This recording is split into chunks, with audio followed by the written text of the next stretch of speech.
All right, remember in the very beginning we talked about getting a rise ball to go from point A to point B. Now remember, we're trying to get this to happen in a 40 to 43 feet based on what your pitching distance is, not only to get it through the strike zone, but to actually tempt the batter to swing at the ball. So those are the things that we have to consider. In talking about getting that ball to go from point A to point B in that short of a distance, the first thing that we're going to discuss that will affect that is your stride, what you do with your stride. Now, if you haven't seen it in my tape, Teaching Beginning Pitchers video, let me review it for you very quickly so that you understand and aren't completely at loss when I talk about the power line.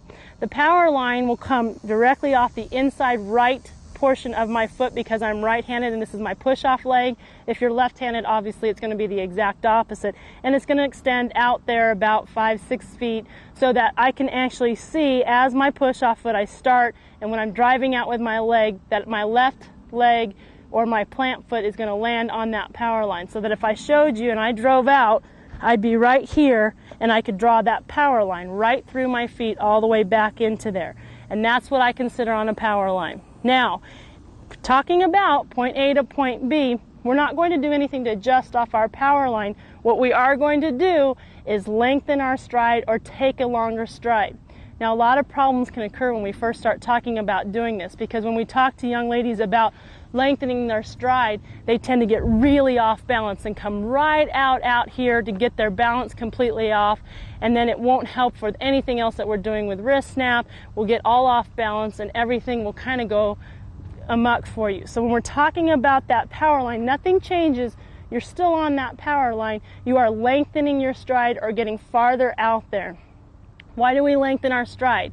In order to get an object to go from point A to point B in this short amount of distance, what we have to do is get under the ball.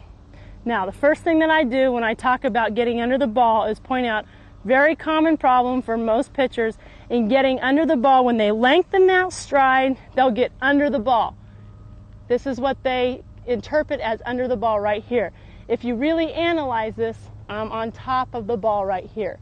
Under the ball is by lengthening my stride, bending my knees, and getting under the ball through my wrist snap right through here. So I'm getting under the ball by lengthening my stride. Make sure we're not getting in front of the ball or on top of the ball. We're getting under the ball, and we're doing that by lengthening our stride. Nothing has changed off of our power line. It has just gotten longer.